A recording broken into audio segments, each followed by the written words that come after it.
Dios le bendiga, amado pueblo de Dios, y usted que se está conectando, ya sea a través de radio, televisión, internet o en este espacio virtual. Le saluda como siempre su pastor evangelista Luis Mario Ruiz de la Iglesia Centro Cristiano Fuego Santo desde la hermosa ciudad de Hanford, en California, la ciudad deseada y no desamparada. Estamos en la serie El Reposo para el Pueblo de Dios y hoy deseamos abrir un tema que sin duda va a ser de gran edificación. Solamente le pedimos que abra sus oídos, que tome nota y que el Señor le ministre, porque hay un trono en el cual todos debemos de estar, y es el trono de la gracia de Dios. Y con este tema nosotros vamos a ser edificados. Si gusta, por favor, abra su Biblia en la Epístola de los Hebreos y deseo dar lectura a el capítulo 4 y para empezar el verso número 16. Y si lo tiene, digan fuerte amén. Y la palabra, vamos a leerla en el nombre del Padre, del Hijo y del Espíritu Santo. Acerquémonos pues confiadamente al trono de la gracia para alcanzar misericordia y hallar gracia por el oportuno socorro. Buen Dios y Padre, aquí está tu palabra es verdad. Gracias por el privilegio, Señor, que nos das de estar, Señor, aquí reunidos otra vez. Señor, son temas fundamentales, son temas que nos ayudan a entender. Ayúdanos, Señor, a prestar atención para que seamos edificados y que podamos, Señor, darte gracias. Gracias, Señor, por esta bendición tan gloriosa de estar en ese trono. La gloria y la honra, pues, sea al Rey. Amén y amén. Cuando nosotros estamos hablando acerca del trono de Dios, vienen a nuestros pensamientos muchas cosas, pero lo importante es que nosotros, los cristianos, los que ya hemos aceptado a Cristo, los que estamos caminando en Él, sabemos que tenemos esperanza. Y en esa esperanza hay promesas. Y de esas promesas vienen diferentes bendiciones en las cuales usted y yo gozamos. Por eso es muy importante, amado hermano, amigo oyente, que usted preste atención para que usted no se quede sin esta gloriosa bendición que es el trono de la misericordia. Cuando hablamos en la Biblia de trono, nosotros podemos referirnos al trono que usaban los diferentes personajes en la Biblia, que no limita a los reyes, a los sacerdotes, a los príncipes, a diferentes tipos de personas. Pero también estamos hablando de un trono espiritual, de un trono celestial, del cual nosotros sabemos que existe y que ese trono se rige y se gobierna sobre la justicia de Dios. Y este es el trono de justicia. Pero a través de las generaciones y de las edades, nosotros hemos podido ver que Dios no cambia. Dios tiene una palabra y base a esa palabra juzga. Y por lo tanto, si nosotros transgredimos esa palabra, somos culpables. Pero al venir Cristo Jesús, Él cumplió todos los requisitos que el Padre necesitaba para que ese trono fuera dado a Él. Y en ese trono, hermanos, cuando lo damos a Él, nosotros alcanzamos su misericordia, que es el amor. Y a través de esa misericordia, nosotros llegamos a estar en una manera de vivir diferente, que es el estado de la gracia de Dios. Y eso lo conocemos nosotros como el trono de gracia o misericordia, en donde ya no se juzga, ya no se condena, hay un perdón, hay una manera de que nosotros seamos justificados delante del Padre porque nosotros hemos sido redimidos con la sangre de Cristo. Así de que a grandes rasgos nosotros podemos ver que influye mucho el dar el paso de la salvación, que Cristo entre en su vida y que Cristo gobierne su ser. Cuando Cristo hace eso, es el principio de que Dios abre esa puerta. Él abrió hace más de 2000 años, cuando rasgó el templo, ese cortina que había, ese manto se rompió y nosotros podemos estar seguros de poder entrar a su presencia. Ahora bien, hemos estado gozándonos nosotros últimamente en la epístola de los Hebreos y no hemos podido salir de Hebreos capítulo 4. Y en este capítulo 4 hoy se desprende otra bendición mayor y es esta, el reposo para el pueblo de Dios que viene con el trono de la gracia de Dios. Así de que si gusta irse otra vez, por favor, a la escritura original, me gustaría que la escudriñáramos, pero desde su contexto en el verso número 13. Gloria a Jesús. Porque aquí está hablando acerca de un todo. Y cuando nosotros vemos el verso número 13, dice la palabra de Dios, y no hay cosa creada que no sea manifiesta en su presencia. Dios es el creador de todas las cosas. Lo que usted ve, todo eso Dios lo creó, incluso nosotros. Por lo tanto, Dios se adjudica ese poder de creación. Y aquí dice la palabra, antes bien, todas las cosas están desnudas y abiertas a los ojos de aquel a quien tenemos que dar cuenta. Esto es a Jesucristo, a nuestro Dios, Rey y Salvador de nosotros. Quiere decir que no importa qué hagamos, no importa dónde vayamos, no importa dónde nos escondamos, el ojo de Dios nos va a alcanzar.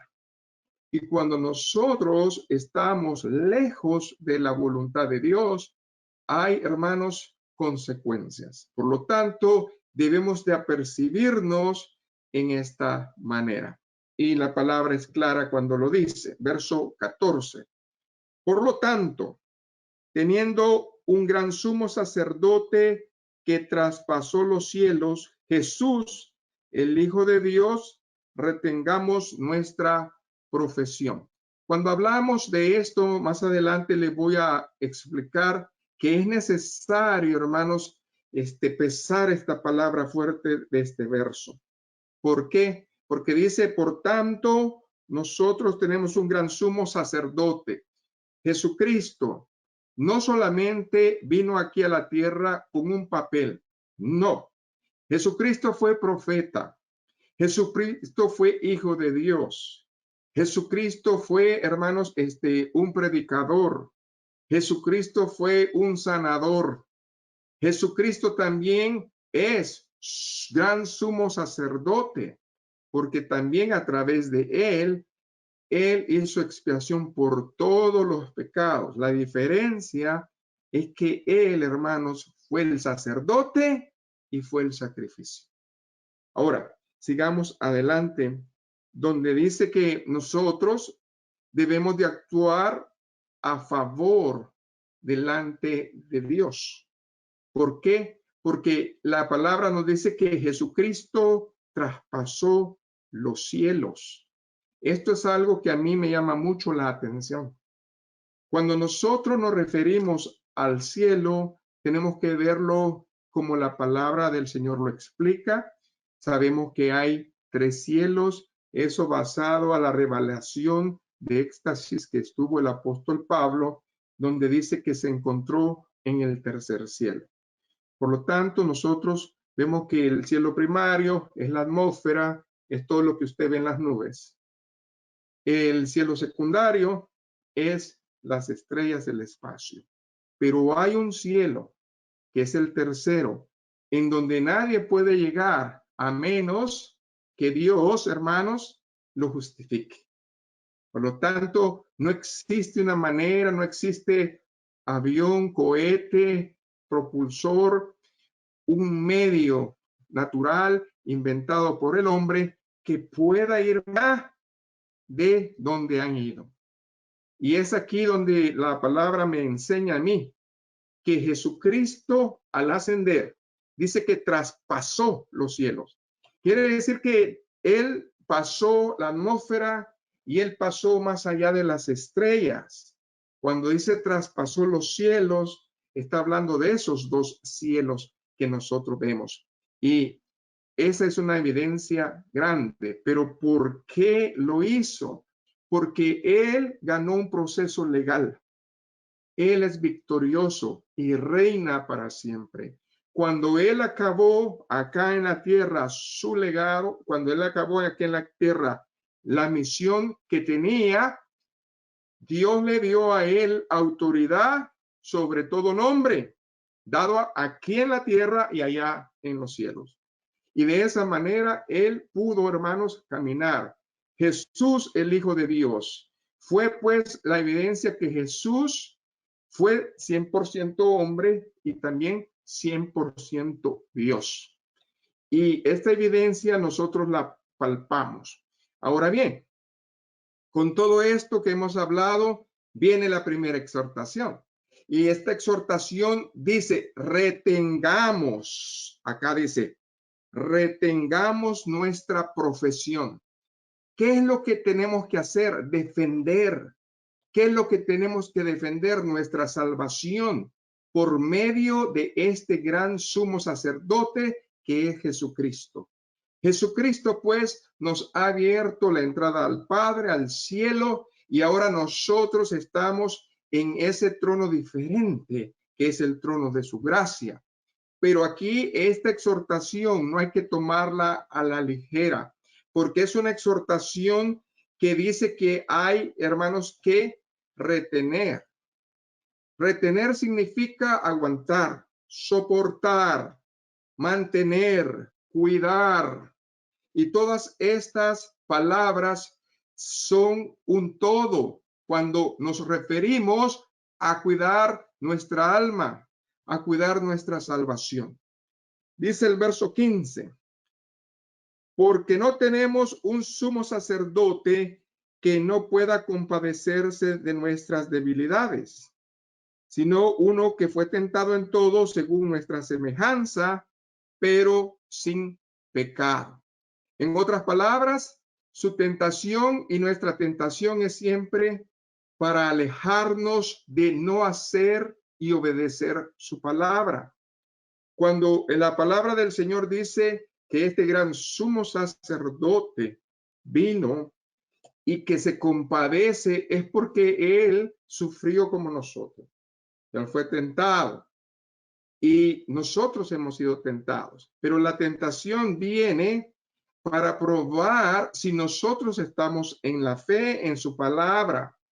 Porque lo que hace el enemigo es distraer, quitar nuestra fe y cambiarla.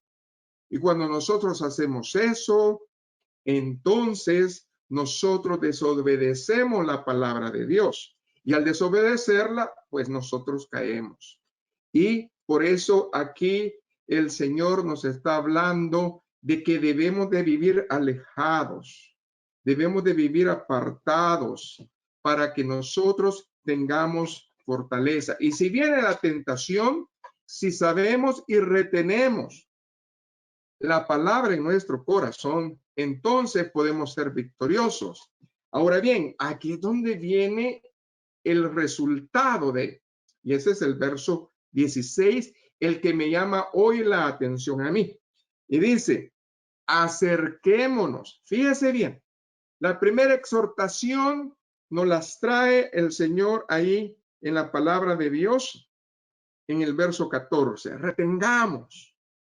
Ahora hay una invitación, acerquémonos. Qué importante y qué necesario es entender o saber que el Espíritu Santo está aquí en la tierra y el Espíritu Santo nos está cuidando, nos está amando, nos está guiando. Pero cuando nosotros, hermanos, estamos en nuestra fragilidad, nosotros tenemos que venir a ese lugar que Cristo nos está invitando. Entonces, Él dice, acerquémonos. Usted, si tiene un problema, un conflicto, una situación, entonces usted debe de pensar que esta invitación es necesaria. Muchas personas lo que hacen es alejarse, pero Dios aquí nos está hablando de una invitación. Acerquémonos pues. Pero ¿en qué manera vamos a tener que venir a este lugar? Dice la palabra de Dios, otra frase muy importante, palabra, confiadamente. Yo no puedo confiar en alguien que no conozco. Y por eso la palabra del Señor nos tiene que enseñar todas las cosas. El Espíritu Santo se encarga de recordarlas. Pero si nosotros no escudriñamos, si nosotros no la vivimos, es muy difícil que nosotros vengamos a este trono de la gracia. Ahora bien, este es el lugar donde Cristo nos está invitando hoy a que nosotros vayamos. Qué hermoso es Dios. Qué grandioso es Él. Porque Él en su misericordia, en su grande amor, preparó un lugar en el cual yo pueda llegar confiadamente a abrir, a desnudar mi corazón delante de Él. Y este es el trono de la gracia. Ahora bien, ¿para qué es este trono? Bueno, para alcanzar lo que antes no se podía alcanzar. Y eso era la misericordia de Dios. Dios no puede ver de otra manera más que con ojos de justicia. Pero cuando vino el tiempo de la redención, cuando vino Jesucristo, cuando pagó el precio, cuando derramó su sangre allá en la cruz del Calvario, resucitó y fue en gloria al Padre, Él, hermanos, salió victorioso y tuvo, hermanos, la autoridad y el poder de sujetar todas las cosas bajo sus pies. Ahora no existe ni hay impedimento para que Cristo venga y comience en nosotros el proceso de la bendición que es la redención completa.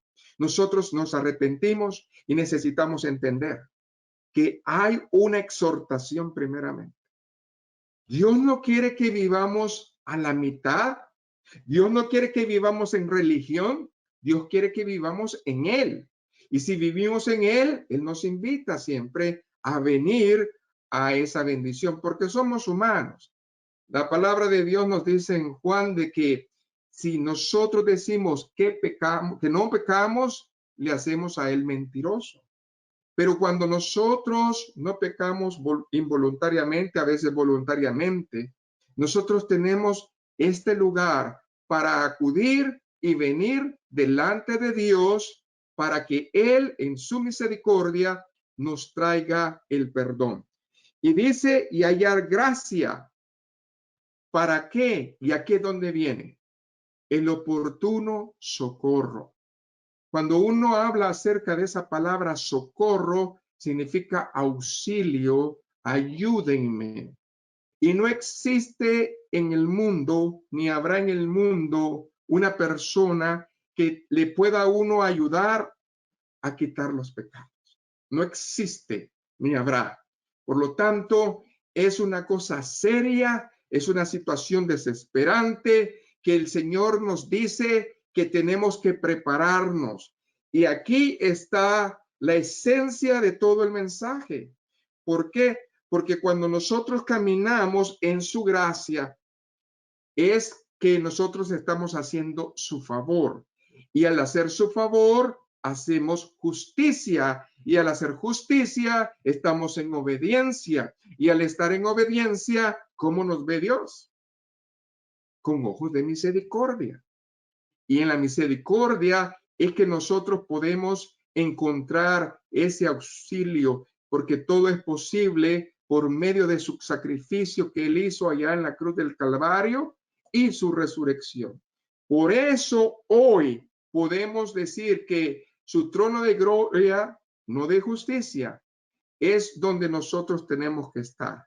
Porque en el trono de justicia, antes que Cristo hiciera su sacrificio vicario, había condenación, había, hermanos, retención. Pero cuando nosotros vemos que había pura pérdida, pero Cristo cuando vino limpió nuestros pecados pasados y ahora nosotros, hermanos, estamos en calidad de vida, en nueva vida, y nosotros tenemos que caminar en este presente y en el futuro hasta que Él venga. Cuando nosotros fallamos, dice la palabra, abogado tenemos a Jesucristo el justo. Pero ¿por qué es importante desnudarnos siempre con Él? Porque Dios quiere que tengamos una relación directa y nosotros comenzamos con el Espíritu Santo. El Espíritu Santo es Dios mismo. A Él se revelan las cosas y Él nos las revela también. Solo que tenemos que usar nuestro corazón, nuestra mente, sin dejar nada, sino que a través de nuestra alma nosotros tenemos que expresar nuestra realidad a Dios, porque Dios es espíritu y nuestro espíritu está gimiendo por estar con el Señor. Ahora bien, ¿por qué es tan importante hablar del trono de la gracia? Porque la palabra del Señor se basa en este principio. No puede haber trono de gracia si no existe redención. Y si no hay redención, pues no hay salvación. Entonces, debemos de caminar en esta manera de vivir. Váyase conmigo, por favor, a la epístola de los Efesios, muy conocida por todos nosotros, pero importante. Gálatas, Efesios, capítulo número 2. Y quiero hacer un contexto desde el verso 14 al verso número 18. Y aquí comenzamos la bendición, porque aquí el apóstol está hablando acerca de este tema fuerte, que es la salvación, pero ¿qué es el producto de la salvación? Que Cristo es nuestra paz. Y cuando Cristo es nuestra paz, nosotros comenzamos a ver esta bendición de oportunidad que Dios nos está haciendo directamente. Antes no la podemos ver porque si yo estoy reconciliado con Dios, yo tengo acceso al trono de Dios en esta manera. Y la palabra dice, verso 14, Efesios 2, 14 al 18. Porque Él es nuestra paz. Usted no va a conseguir la paz o decir yo tengo paz. La paz nunca es nuestra. La paz la tenemos en Él. De que ambos pueblos hizo uno derribando la pared intermedia de separación. Quiere decir que ahora no vemos más dos grupos, tanto los judíos como los gentiles. Dios acercó, unió esta bendición para que todos juntos abrazáramos este trono de gracia. Aboliendo en su carne las enemistades, la ley de los mandamientos expresados en ordenanzas, para crear en sí mismo de los dos un solo y nuevo hombre, haciendo la paz. Y mediante la cruz, reconciliar con Dios ambos en un solo cuerpo. Quiere decir que no van a haber dos sacrificios ni dos oportunidades, es una sola. Jesucristo vino para todos, una vez y para siempre. Ahora bien, y mediante él reconciliar con Dios ambos en un solo cuerpo, matando en ella las enemistades. y vino y anunció las buenas nuevas de la paz a vosotros que estáis lejos y a los que estaban cerca. Verso 18, que es el clave. Porque por medio de él, los unos y los otros, tenemos entrada por un mismo espíritu al Padre. Yo no puedo entrar al Padre porque el Padre está en el trono de justicia. Entonces necesitaba ver algo diferente para que yo pudiera entrar. Cuando Cristo vino a que la tierra hizo su sacrificio, Él tuvo el poder, la bendición y la victoria de poner todas las cosas bajo sus pies y hacer pues ese trono de misericordia para nosotros. Pero va a ser también, y no se le olvide, el mismo Señor Jesucristo, el que va a abrir, hermanos, los libros. Va a ser el mismo Señor Jesucristo el que va a conducir el juicio del gran trono blanco. ¿Por qué? Porque la misericordia de Dios está abierta. Pero aquel que no la quiera recibir va a tener que recibir la justicia de Dios. Dios es amor, pero también es fuego consumidor. Y nosotros tenemos que tener bien en cuenta quién es el Padre, Jesucristo, quién es el Hijo, Jesucristo, y quién es el Espíritu Santo, Jesucristo.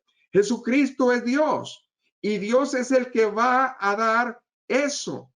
Ahora bien, nosotros hoy tenemos esa oportunidad de tener un trono que Él estableció a través del sacrificio.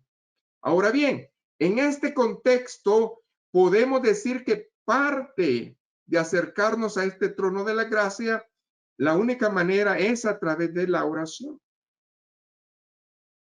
De otra manera, nosotros no podemos hacerlo, porque Dios es espíritu. Así de que cada vez que nosotros necesitemos venir a Él, tenemos que venir a través de buscarlo a Él, la comunión con Él. Tenemos comunión con Él cuando cantamos, tenemos comunión con Él cuando adoramos, tenemos comunión con Él cuando leemos la palabra, tenemos comunión con Él cuando escuchamos testimonios, cuando escuchamos prédicas, pero acercarnos al trono de su gracia es a través de la oración. Por eso, cuando nosotros vemos que el trono de la gracia se abrió la puerta, fue a través de la salvación. Y cuando somos salvos, seguimos pues visitando ese trono de gracia por medio de la oración, porque nosotros como creyentes necesitamos practicar eso, la dependencia de Dios en nuestra vida. Por muy independiente que el hombre sea o quiera llegar a ser, va a haber un momento en su vida que va a tener fragilidad, que va a sentirse vulnerable, que va a tener que acudir a algo para que eso sea resuelto. Y muchas veces cuando se niegan, hermanos, a buscar al oportuno socorro, ellos creen que están en su independencia, en su derecho de resolver sus propias cosas y hacer con su vida lo que les quiera hacer. Mas, sin embargo, Dios está trayendo al hombre a este conocimiento de que no existe otra manera de buscar la bendición de Dios, sino es a través del arrepentimiento y la salvación. Cuando nosotros lo hacemos, Dios abre su misericordia al hombre y viene Cristo y le salva. Así de que en primer lugar, ¿cómo el hombre antes se acercaba a la presencia de Dios? Porque acuérdense que antes de que Cristo viniera y hiciera esto, el Padre tenía ese trono de justicia y basado en su palabra juzgaba. Así de que en el Antiguo Testamento nosotros vemos que Dios nunca ha quitado su patrón. Dios siempre ha dejado este patrón. Dios no cambia. Él es el mismo. Y cuando nosotros vemos el pueblo de Israel le asignó leyes, estatutos, decretos, cosas para que ellos pudieran regirse, pero también le dio un líder que fue Moisés. Aparte de ser líder, era profeta, y aparte de ser profeta, era un hombre tremendo de Dios. Pero también pensó en un sacerdocio. En este sacerdocio, él quería que se le adorara, se le invocara día y noche, que hicieran sacrificios. Ahora bien, entre todos escogió a Aarón como sumo sacerdote, el cual solamente él podía entrar en el lugar santísimo una vez al año para ofrecer sacrificios por todo el pueblo, pero también por él mismo, porque él era pecador.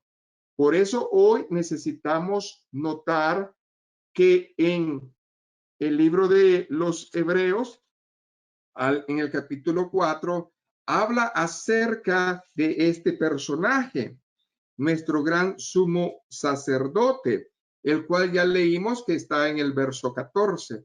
Ahora, si nosotros entendemos esta palabra, dice que fue el mismo Dios quien se ofreció para nosotros que somos los pecadores.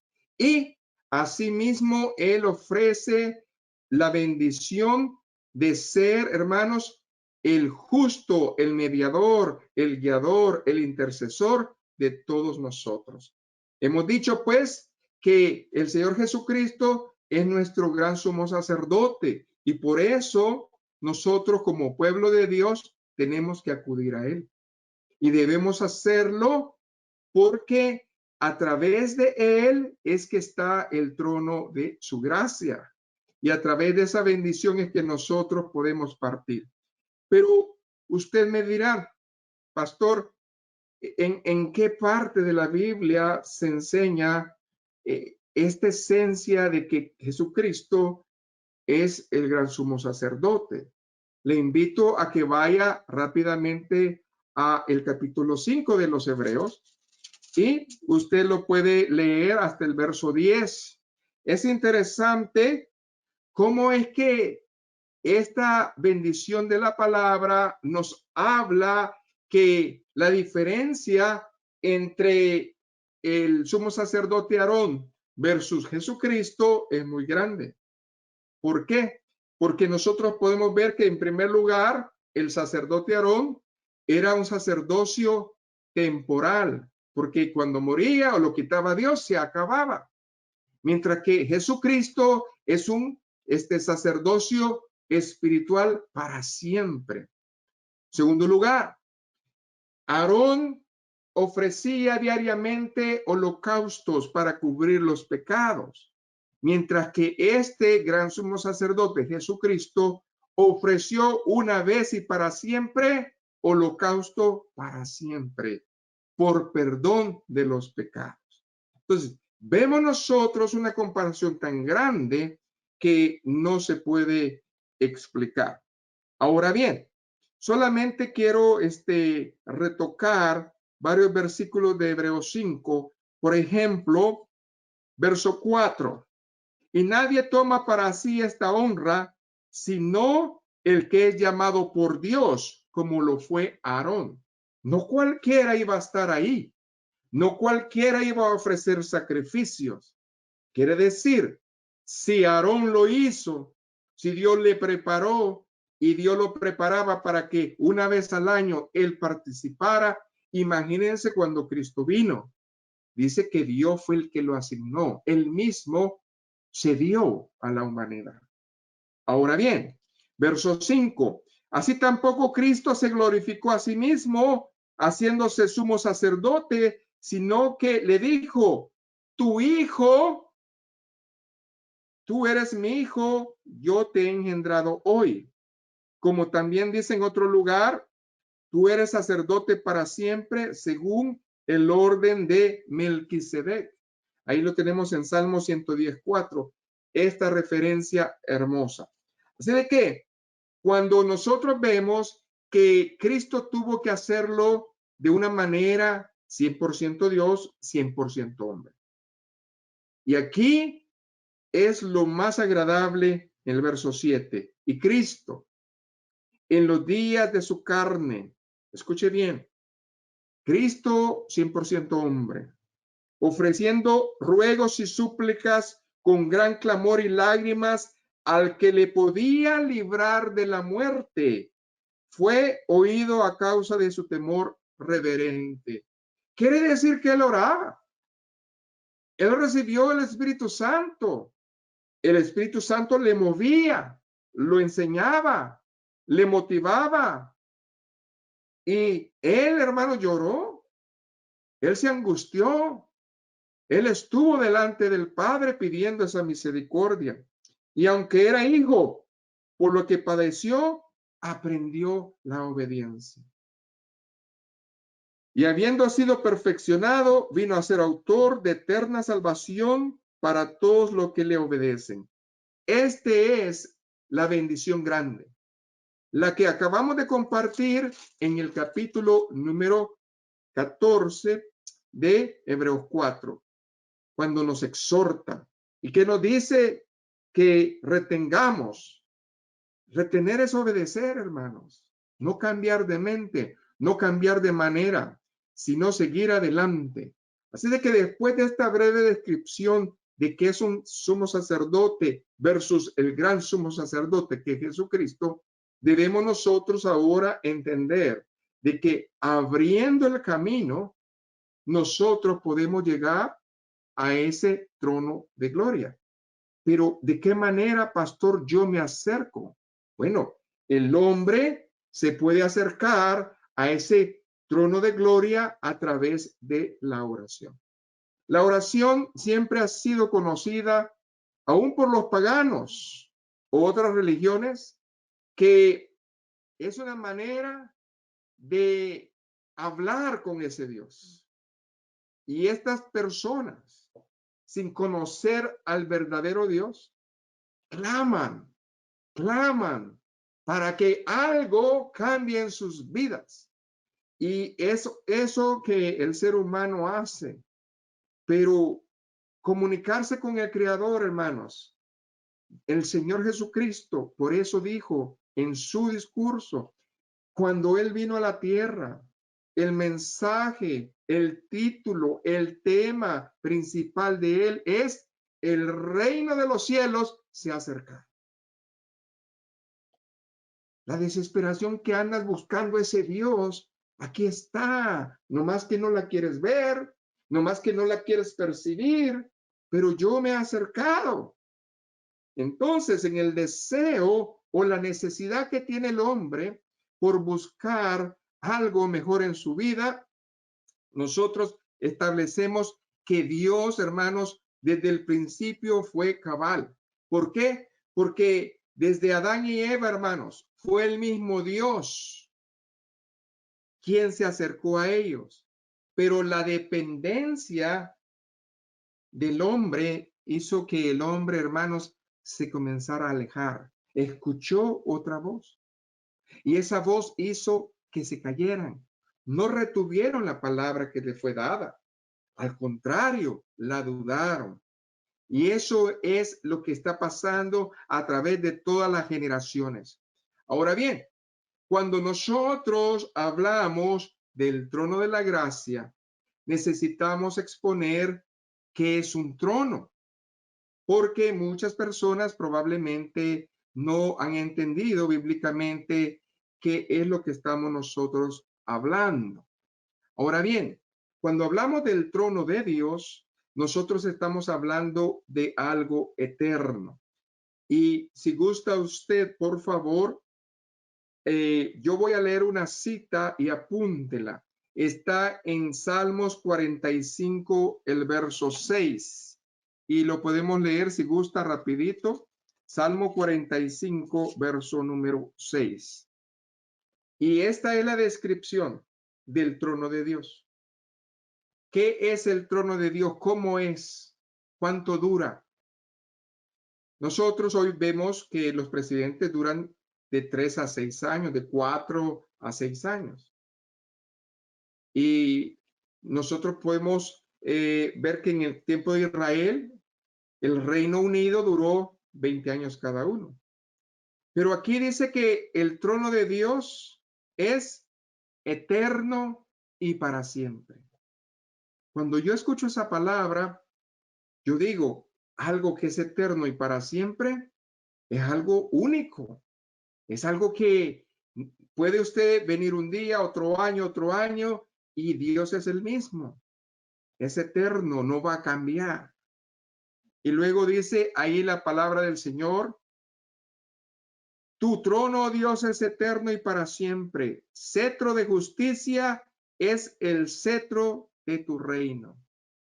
Bueno, cuando hablamos de este pasaje, estamos hablando de lo que nosotros conocemos como un salmo mesiánico o un salmo a Cristo.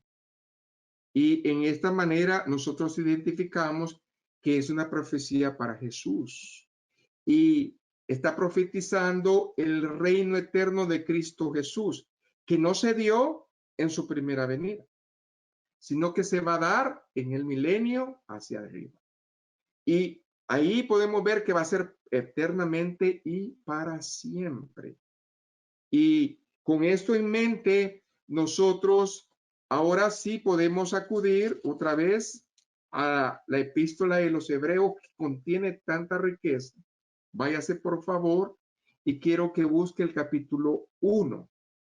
Y cuando esté en el capítulo 1, quiero que busque el verso número 8 y el verso número 9.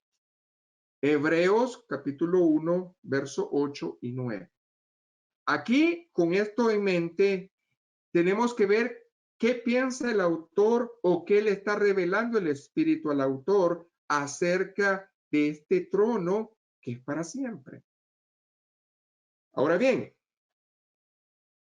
está hablando Dios mismo y desde el verso número 6 dice, si retoma del verso 6, y otra vez cuando introduce al primogénito en el mundo, dice, adórenle todos los ángeles de Dios. Ciertamente de los ángeles dice, el que hace a sus ángeles espíritus y a sus ministros llama de fuego.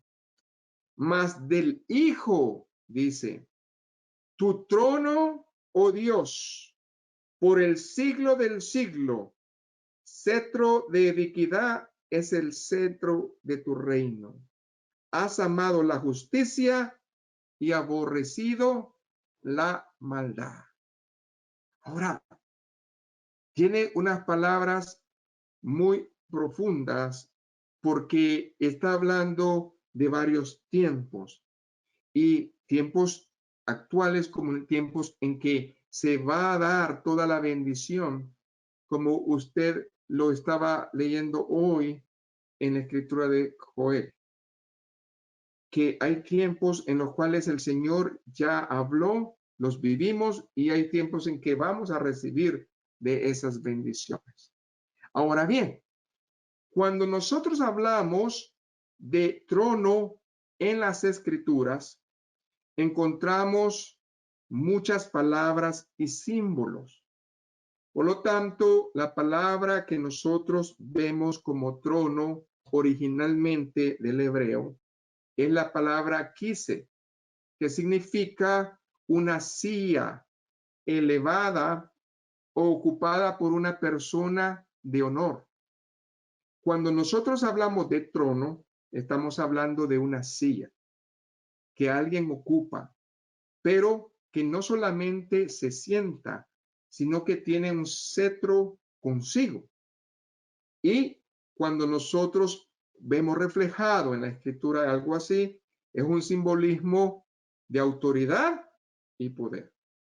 Y en un país en donde realmente en ese tiempo nosotros nos podemos ubicar tanto en el tiempo de los reyes como en el tiempo de la nueva iglesia creciente, La gente no se sentaba en sillas, hermano. La gente se sentaba en cuclillas. Usted sabe cuando uno se agacha con las rodillas, así se sentaba la gente a escuchar. El que se sentaba en una silla era una persona especial, de honor, una persona en la cual le tenían que escuchar o tener un respeto, porque la gente no lo hacía.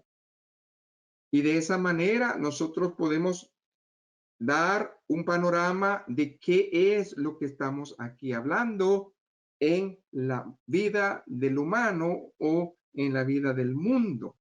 Ahora bien, también nosotros a través de la Biblia vemos que cuando hablamos de trono se refiere a una realeza o a algún oficio, como los sacerdotes, como los jueces, como un líder militar.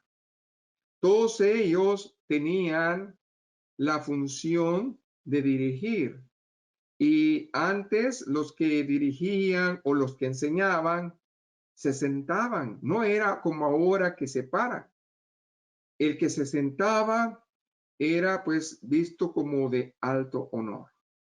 Y al ver todo esto, nosotros comenzamos a ver un prototipo de lo que Dios está haciendo en su trono. Porque la realeza se está reflejando en una frase, el trono de Dios. Y eso viene desde Deuteronomio, en Reyes, en Segunda de Crónicas, donde habla acerca de los tronos. Por ejemplo, hay un pasaje muy puntual en el cual yo puedo decir que existe esto. ¿Se acuerdan de ustedes de la tsunamita en la cual Dios desesperó a ella para que el profeta llegara porque pasaba todos los días por su casa y ella, movida por el Espíritu, ella quiso alojar al profeta?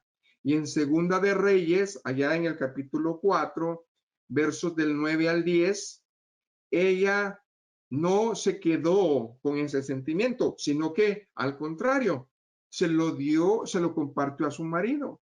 Y le dijo, yo entiendo que este que siempre pasa por nuestra casa es varón de Dios. Quiere decir que probablemente el profeta ni siquiera sabía que lo estaban viendo, pero lo que esta mujer veía de él le insinuaba o le decía o discernía que era hijo de Dios.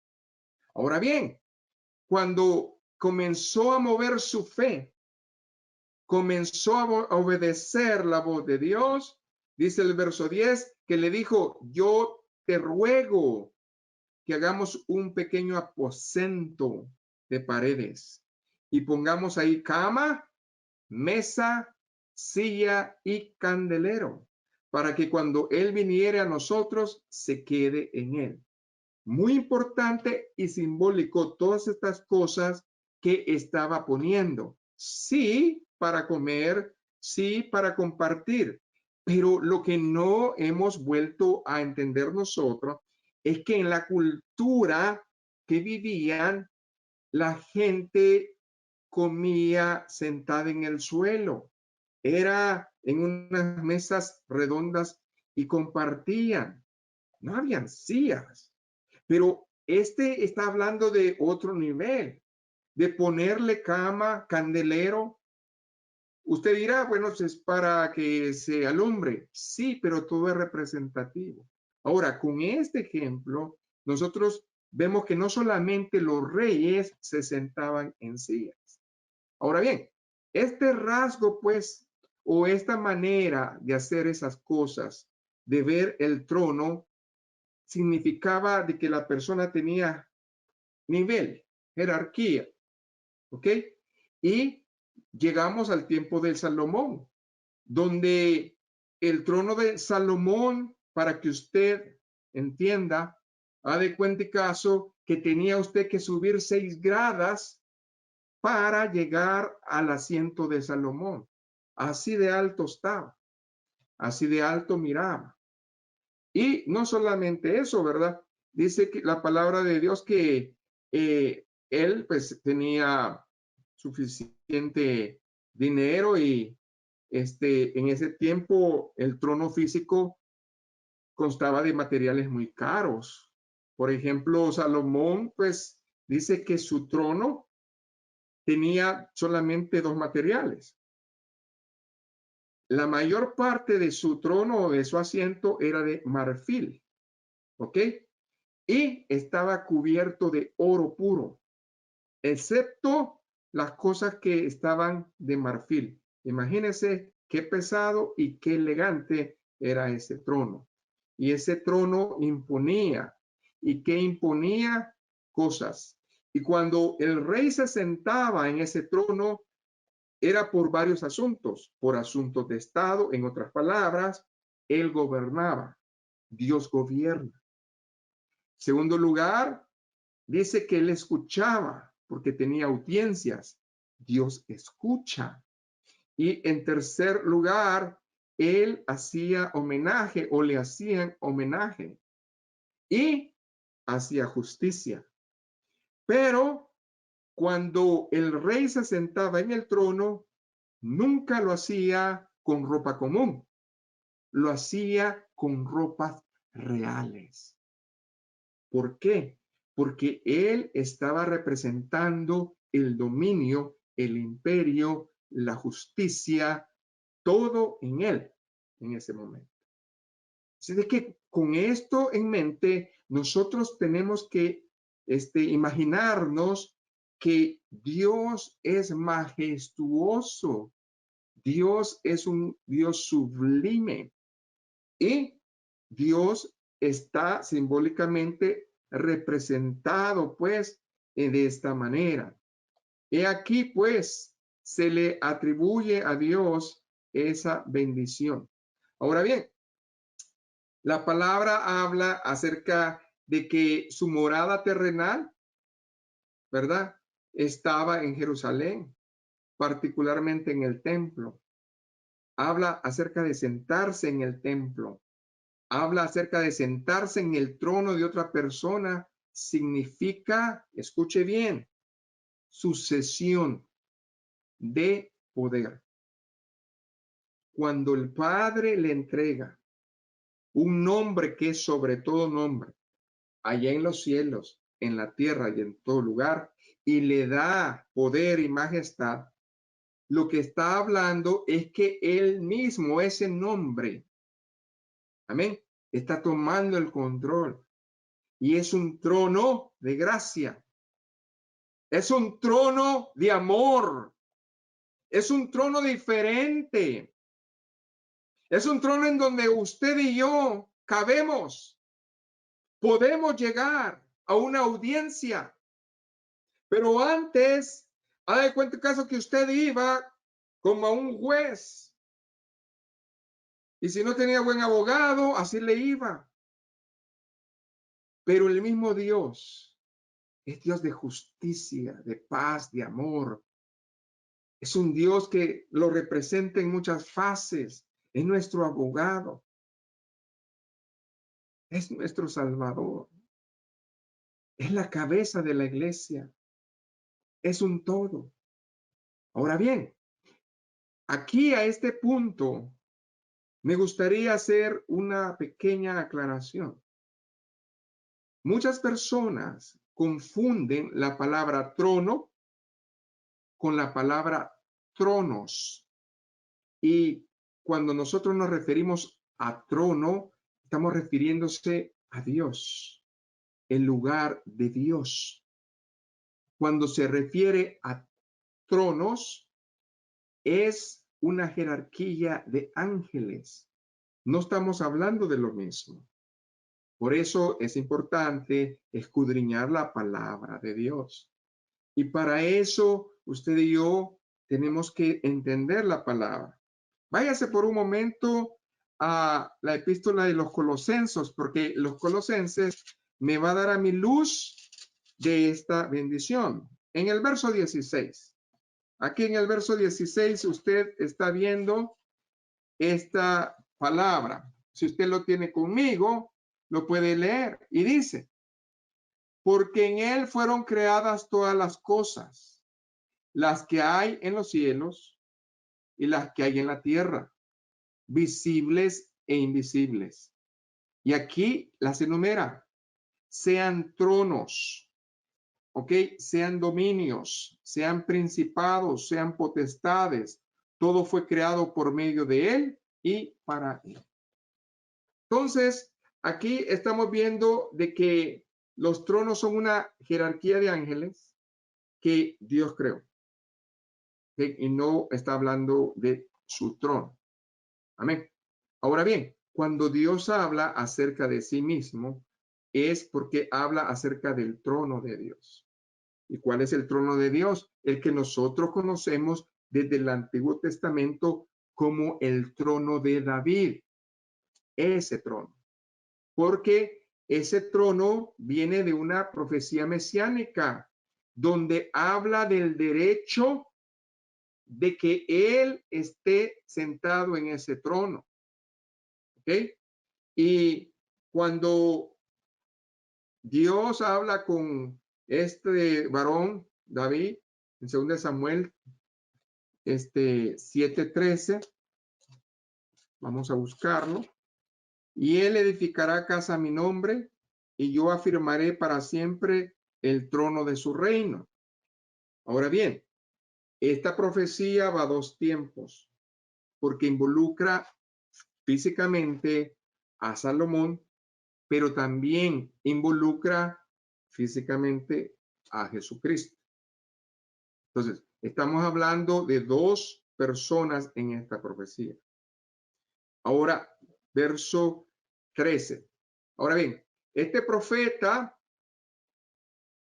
está hablando, ¿verdad? Esta profecía, quiero decir, está hablando de un doble cumplimiento. Primero, se cumplió en la vida de Salomón, en Primera de Reyes, ¿verdad? Ahí del capítulo 5 al 8. Y también se iba a cumplir con Jesucristo como el hijo de David, simbólicamente, en la profecía de Zacarías, capítulo 6, verso 13 al 14. Ahí está la profecía que habla acerca de que Jesucristo es el hijo de David. Ahora, aquí viene el verso 14. Y yo le seré a él padre, y él me será a mi hijo. Y si él hiciere mal, yo le castigaré con vara de hombres y con azotes de hijos de hombres. Ahora bien, este fue un doble cumplimiento que se dio tanto en Salomón como en Jesucristo. La diferencia fue que Salomón pecó deliberadamente y Jesucristo llevó el pecado de toda la humanidad allá en la cruz. Los dos representan que son hijos. Los dos representan una advertencia. Los dos habla aquí la palabra de que si son fieles, se van a sentar en el trono para siempre. Vemos que Salomón fue desobediente y Jesucristo fue obediente hasta la muerte y muerte de cruz. Pero también entendemos que esta profecía está bien puesta en la bendición de que Él, hermanos, llevó el pecado del mundo, no habiendo hecho pecado. Y eso nos habla de qué clase de Dios tenemos nosotros. Por eso, al regresarnos a Hebreos, porque estamos en Hebreos la mayor parte del tiempo, otra vez en el capítulo número 1, el verso 5. Dice, y aquí habla exactamente, primeramente, esta es la profecía que acabamos de leer, de que Dios está hablando al Padre, que es David, por el Hijo, que es Salomón. Pero esta profecía, aquí en Hebreos, está hablando acerca de Jesucristo. Y dice, Hebreos 1:5, ¿Por qué? ¿A cuál de los ángeles dijo jamás, mi hijo eres tú? Yo te he engendrado hoy. Y otra vez, yo seré a él padre y él me será a mi hijo. Ahí está la profecía de Salmo 2:7. Ahí se encuentra, donde nosotros podemos ver el doble cumplimiento que se demuestra en esta bendición. Y llena la bendición de esto. Ahora, volviendo a esta bendición de segunda de Samuel 7, 13, 14. Ahora el verso 15 dice, pero mi misericordia no se apartará de él, como se apartó de Saúl. ¿Se acuerdan? Se apartó de Saúl, pero de él no se iba a apartar. Esta es la promesa del Padre, que no se iba a apartar de la misericordia de David, o sea, de Jesucristo, como lo hizo con Saúl. Y el verso 16 es un verso importante en 2 Samuel 7, 16, donde dice, y será firmada tu casa, tu reino y tu trono para siempre. Aquí hay tres promesas para el Hijo de David, Jesucristo. Ahora, yo quiero que entendamos en esta primera parte de esta bendición tres promesas para el trono y el Hijo de David. Primeramente, que su casa iba a ser afirmada para siempre, que su reino iba a ser afirmado para siempre y que su trono iba a ser estable para siempre. Esta profecía no se puede haber cumplido en su primera venida. Esta profecía necesita ser cumplida cuando Él venga. Ahora bien, cuando nosotros leemos en las Escrituras, ¿se acuerdan en el tiempo que Cristo nació? Ahí en Lucas capítulo 1, del 30 al 36, donde nos habla acerca de que el ángel Gabriel habló a María y le dijo que no temiera, porque había hallado gracia delante de los ojos de Dios. Y ahora le dice que iba a concebir y dar a luz un hijo que se llamaba Jesús, que es Salvador.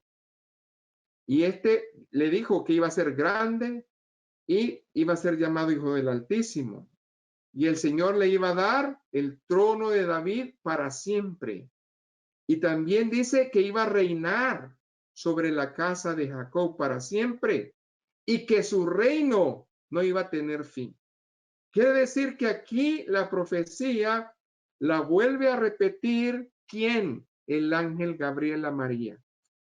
En ese momento probablemente ella no entendía que estaba hablando de su Hijo Jesucristo, que Él iba a establecerse para siempre. Pero nosotros vemos que la realidad en Israel fue diferente.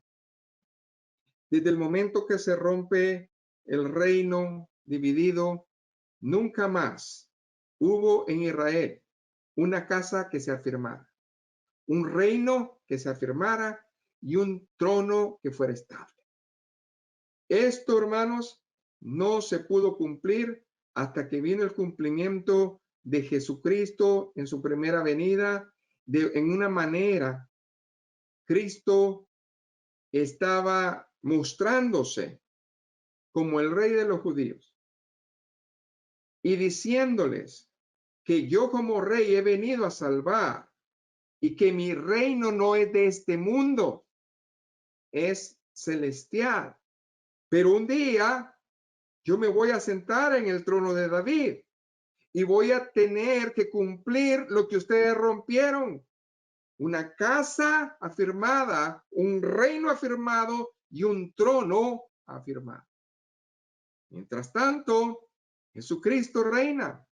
Pero ¿qué pasa? Ahora está en una función de sacerdote, de prepararnos morada, de ser intercesor, de ser nuestro abogado.